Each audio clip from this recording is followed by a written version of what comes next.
warahmatullahi wabarakatuh. Selamat pagi teman-teman. Bagaimana kabarnya? Semoga sehat selalu ya. Sebelum mulai pembelajaran, akan lebih baik kita berdoa terlebih dahulu. Bismillahirrahmanirrahim. Rabbi zidni ilma warzuqni fahma. Ya Allah, tambahkanlah aku ilmu dan berikanlah aku rizki akan kepahaman.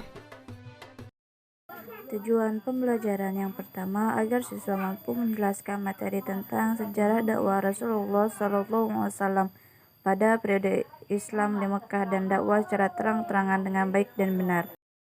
Yang kedua, agar siswa mampu menganalisis materi tentang sejarah dakwah Rasulullah SAW pada periode Islam di Mekah dan dakwah secara terang-terangan dengan baik. Yang ketiga, agar siswa mampu menyimpulkan materi tentang sejarah dakwah Rasulullah SAW pada periode Islam di Mekah dan dakwah secara terang-terangan dengan baik. Kompetensi dasar yang pertama, menghayati substansi dan strategi dakwah Nabi di Mekah adalah sesuai dengan perintah Allah. Yang kedua, mengamalkan sikap damai, tanggung jawab, dan santun dalam mengajak kebaikan. Yang ketiga, menganalisis substansi dan strategi dakwah Rasulullah SAW periode Mekah. Keempat, menyimpulkan substansi dan strategi dakwah Rasulullah SAW di Mekah dan menyajikannya dalam bentuk tulisan atau media lain. Nah, baik teman-teman, hari ini kita akan membahas tentang perkembangan dakwah Rasulullah SAW periode Islam di Mekah. Pada kali ini kita akan membahas dua pokok pembelajaran. Nah, yang pertama, sejarah dakwah Rasulullah SAW pada periode Islam di Mekah. Yang kedua, dakwah secara terang-terangan. Nah, materi yang pertama, sejarah dakwah Rasulullah SAW pada periode Islam di Mekah. Nah, memasuki 14 tahun usia pernikahan Nabi Muhammad SAW dengan Siti Khadijah, Nabi Muhammad SAW sering melakukan ibadah diiringi dengan memohon petunjuk kepada Allah Subhanahu wa taala, berkhalwat di Gua Hiro, yaitu gua yang berada di Bukit Nur atau Jabal Nur yang terletak di dekat Mekah. Berkhalwat ini dilakukan Nabi Muhammad SAW dengan khusyuk. Kadang sampai beberapa hari beliau baru pulang jika bekal sudah habis. Di sanalah beliau menghabiskan waktu selama berhari-hari dan bermalam-malam. Nah, pada malam bertepatan dengan malam Jumat tanggal 17 Ramadan, yaitu ketika beliau sedang bertafakur di dalam Gua Hiro dan telah berusia 40 tahun. Beliau didatangi malaikat Jibril yang seraya berkata kepadanya, "Bacalah." "Ya Muhammad," beliau menjawab, "saya tidak bisa membaca." Malaikat Jibril memeluk Nabi Muhammad, mengulangi perintah ini untuk kedua kalinya, dan pada yang ketiga kalinya Nabi Muhammad berkata, "Apa yang harus saya baca?" Lalu Jibril berkata kepadanya dengan membawa wahyu pertama dari Allah Subhanahu wa taala, yaitu Quran surat Al-Alaq ayat 1 sampai 5. Nah, Nabi Muhammad SAW mengikuti apa yang diucapkan malaikat Jibril dengan baik sampai hafal. Setelah itu Jibril pun meninggalkannya dan Rasulullah SAW sudah tidak kuat lagi berada di Gua Hiro. Akhirnya beliau pulang ke rumahnya dengan raut muka yang pucat dan menghampiri istrinya Siti Khadijah. Siti Khadijah merasa heran dan bertanya, "Apa yang sedang terjadi?" Dengan gemetar sambil berkata, "Selimuti saya, selimuti saya." Maka Siti Khadijah pun menyelimutinya sehingga rasa takut sirna. Nah, teman-teman, Rasulullah SAW memberitahu Siti Khadijah tentang apa yang telah diperoleh di Gua Hiro. Nah, setelah Rasulullah SAW bercerita kepada istrinya Siti Khadijah, setelah tenang, Siti Khadijah mengajak Nabi Muhammad SAW untuk menemui saudaranya seorang ahli kitab, Warokoh bin Naufal. Di depan Warokoh, Nabi Muhammad SAW menceritakan semua yang terjadi. Waraqah bin Naufal dengan penuh perhatian mendengarkan cerita yang disampaikan Nabi Muhammad SAW. Kemudian Waraqah membuka kitab Taurat dan Injil serta berkata, "Demi Tuhan, yang datang itu adalah malaikat Jibril yang pernah datang pada Nabi Musa. Baik-baiklah menjaga diri, tabahkan hatimu wahai Muhammad. Kelak engkau akan didekatkan atau engkau akan diangkat menjadi rasul. Jangan takut tapi gembiralah menerima wahyu itu."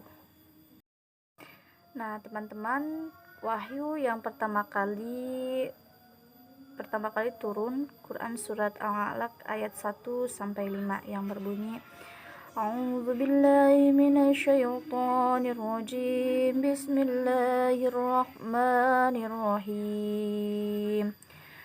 Iqra bismi rabbikal ladzi khalaq. Khalaqal insana min 'alaq. Iqra wa rabbukal akram. Alladzi 'allama bil qalam. 'Allamal insana ma lam ya'lam. Nah, yang artinya, bacalah dengan menyebut nama Tuhanmu yang menciptakan. Dia telah menciptakan manusia dari segumpal darah. Bacalah, dan Tuhanmu lah yang maha pemurah, yang mengajar manusia dengan perantara kalam, dan mengajar kepada manusia apa yang tidak diketahuinya. Quran surat Al-Alaq ayat 1 sampai 5. Nah, teman-teman, setelah Nabi Muhammad SAW mendapat wahyu yang pertama dari Allah Subhanahu wa Ta'ala, dan juga telah mendapat nasihat dari Waraqah bin Naufal, beberapa malam Nabi Muhammad SAW telah siap menerima wahyu kembali, tetapi wahyu tersebut tidak kunjung datang. Pada malam ke-40 wahyu kedua turun. Waktu itu Nabi sedang berjalan-jalan ke suatu tempat. Tiba-tiba mendengar suara, "Ya Muhammad, engkau benar utusan Allah." Nabi merasa takut mendengar suara itu. Beliau segera kembali ke rumah menyuruh istrinya Siti Khadijah menyelimuti. Suara tadi terdengar lagi dengan jelas, dan semakin dekat Jibril mendatanginya sambil duduk di atas kursi antara bumi dan langit. Lalu turunlah Quran surat Al-Mudaththir ayat 1 sampai 5. Nah, teman-teman, setelah menerima dan menghafal wahyu itu, Nabi Muhammad SAW menanggalkan selimutnya. Rasa takut dan gemetarnya pun hilang. Mulai saat itulah Muhammad telah diangkat oleh Allah Subhanahu wa Ta'ala menjadi nabi dan rasul. Tugas baru telah datang, yaitu menyebarkan agama Islam kepada seluruh umat manusia. Setelah itu wahyu pun turun terus-menerus dan berkelanjutan kepada pamannya Abu Thalib. Nabi Muhammad SAW berkeinginan untuk menyampaikan wahyu tersebut, tetapi beliau takut kalau kurang mendapat sambutan.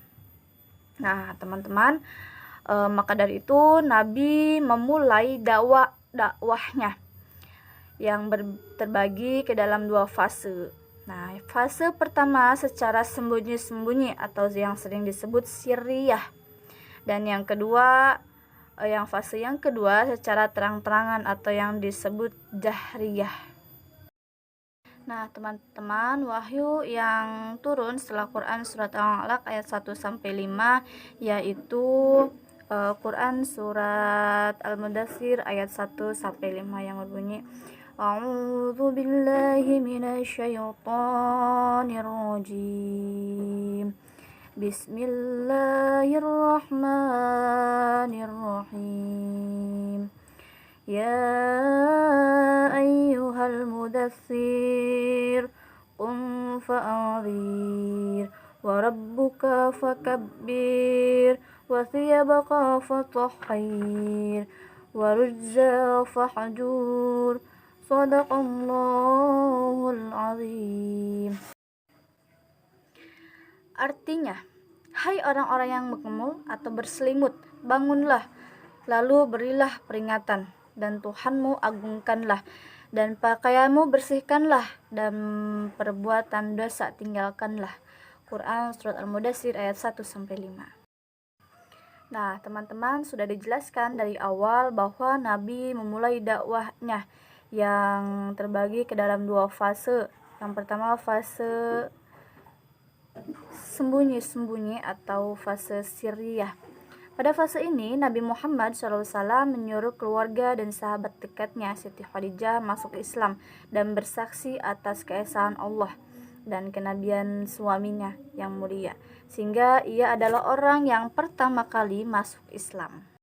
Materi yang selanjutnya yaitu mengenai dakwah secara terang-terangan. Kita melanjutkan materi yang sudah tadi dijelaskan. Ada 2 fase dakwah Rasulullah. Nah, fase yang kali ini yaitu fase yang kedua secara terang-terangan atau secara umum. Nah, selama lebih kurang 3 tahun Nabi Muhammad SAW berdakwah secara rahasia atau sembunyi-sembunyi. Lalu Allah Subhanahu wa taala menurunkan firman-Nya yang berbunyi, A'udzu billahi minasyaitonir rajim. Bismillahirrahmanirrahim. Fasda' bima tu'maru wa'rid 'anil musyrikin. Shadaqallahul 'azim. Artinya, maka sampaikanlah olehmu secara terang-terangan segala apa yang diperintahkan kepadamu dan berpalinglah dari orang-orang yang musyrik. Quran Surat Al-Hijr ayat 94. Nah, teman-teman, ayat ini menandai dimulainya dakwah Nabi Muhammad SAW secara terang-terangan atau secara umum, menyeru ke segenap lapisan manusia kepada agama Islam secara terang-terangan, baik dari golongan bangsawan maupun lapisan hamba sahaya. Begitu juga kaum kerabat beliau sendiri atau orang-orang yang jauh. Pada suatu hari, Rasulullah SAW berdiri di atas bukit Safa memanggil suku Quraisy, hingga orang-orang pun mengerumuninya. Di antara mereka terdapat pamannya Abu Lahab, seorang tokoh Quraisy yang paling memusuhi Allah dan Rasul-Nya. Tatkala orang-orang telah berkumpul, beliau bersabda, "Bagaimana pendapat kalian seandainya saya memberitahu kalian bahwa di balik gunung ini ada musuh yang menanti kalian? Apakah kalian mempercayai saya?" Mereka menjawab, "Yang terlintas di hati kami tentang Anda adalah kejujuran dan amanah." Beliau lalu bersabda, "Saya adalah orang yang memberi peringatan kepada kalian bahwa di hadapan kalian ada siksa yang maha berat." Kemudian Rasulullah SAW mengajak mereka untuk menyembah Allah dan meninggalkan berhala yang selama ini mereka sembah. Nah, teman-teman, Rasulullah SAW tetap berdakwah dan beribadah secara terang-terangan di hadapan orang-orang musyrik, sekalipun beliau menerima siksaan dari kaum kafir Quraisy. Nah, teman-teman, di sini ada beberapa faktor yang mendorong kaum Quraisy menentang seruan Islam. Nah, yang pertama, persaingan berebut kekuasaan. Kaum Quraisy tidak dapat membedakan antara kenabian dan kekuasaan.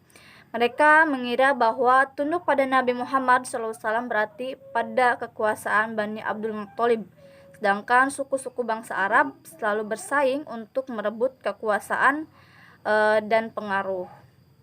Nah, faktor yang kedua yaitu penyamaan hak antara kaum bangsawan dan rakyat biasa atau hamba sahaya.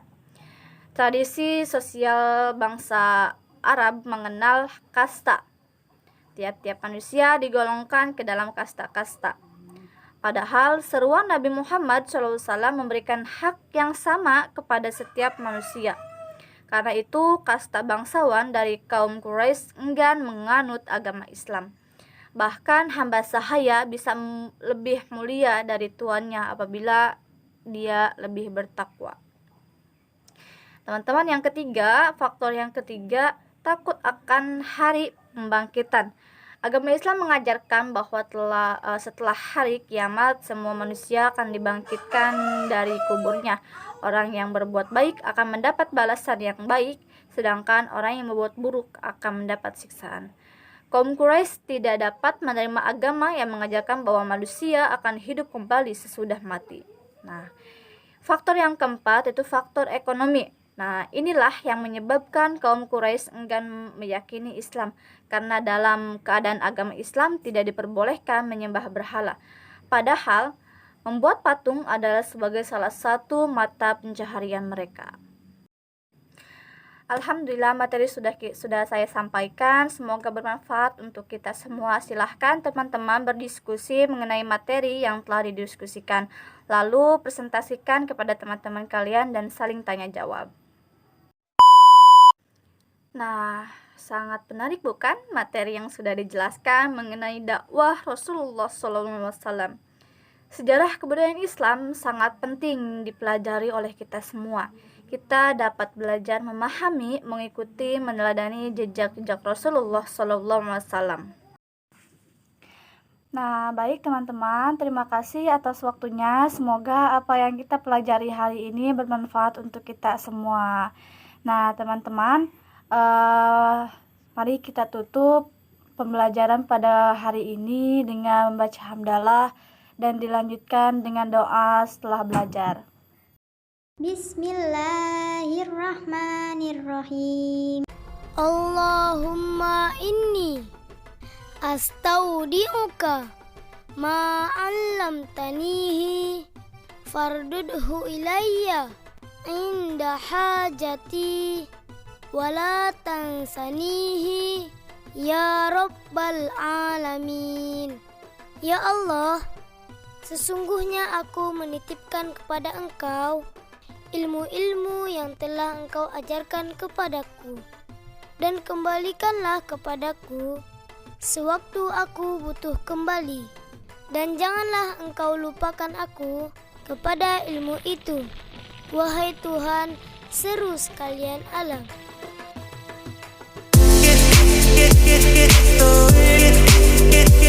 Get